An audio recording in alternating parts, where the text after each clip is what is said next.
Salve galera, Sussanão, beleza? Tudo bem. Ó, chegamos na nossa terceira aula de figuras de linguagem. Já fizemos a primeira, falando sobre algumas figuras de semântica, falamos sobre algumas análises, né, de sentido mesmo. Chegamos na nossa terceira aula. Na terceira aula, eu queria avaliar com vocês o aspecto sonoro. São as figuras de caráter sonoro. A primeira é a literação. Ou, a literação é a repetição de som consonantal. O rato roeu a roupa do riquíssimo rei de Roma. Repetição do R. Lembra que esse R, ele faz o barulho do rato roendo, né? O rato roeu, beleza? O sentido também da literação vai ser perguntado. Além disso, a gente tem a assonância. A assonância é a repetição de vogais. Lembra disso. Temos a paronomásia, que são as palavras com sentido mais amplo, mas que são palavras parecidas. Então, se eu falo, e quando a fé ruge, o meu coração dilata.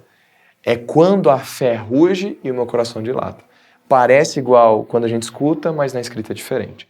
A onomatopeia vai ser quando a gente tenta imitar sons que não existem. O gato miava, é um miau. Ou, por exemplo, quando a gente lê HQ, história em quadrinho, e vê um plaft, um pum, um sniff, sniff, isso é sempre uma onomatopeia. Além disso, quando a gente fala em aspecto sintático, a gente fala na organização de enunciado. Hipérbato é a inversão da ordem dos elementos. Então você tem sujeito, verbo, complemento. Se você inverter isso aí, temos o hipérbato. Se a gente fala, por exemplo, em elipse, você faz a supressão de alguma coisa.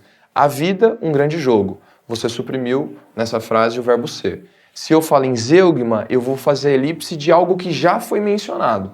Lembra disso. Zeugma, galera, é um tipo de elipse. Elipse é só a supressão. O zeugma vai ser a supressão, mas de um termo que já existiu. Além disso, podemos entender anacoluto como um defeito na construção sintática. Se eu falo, por exemplo, na frase você, eu não acredito em uma palavra. O você ele fica perdido. Você seria um anacoluto, tá? Perdido na frase. A anáfora é sempre a repetição de elementos, né? No início ou muito próximo, né? No meio, às vezes pode aparecer teus sentimentos, teus sofrimentos, teus pelos leves, enfim. Quando a gente avalia tudo isso, é sempre a repetição. Se eu falar pensem nas crianças, pensem nas meninas, a repetição a gente chama de anáfora. Além disso, quando a gente estuda o pleonasmo, é a repetição desnecessária. Ou vou subir para cima, vou descer para baixo, vou sair para fora, vou entrar para dentro, hemorragia de sangue, elo de ligação, ou eu estou sendo repetitivo. Isso chama-se pleonasmo. Gelo, gelado, entrar pela entrada.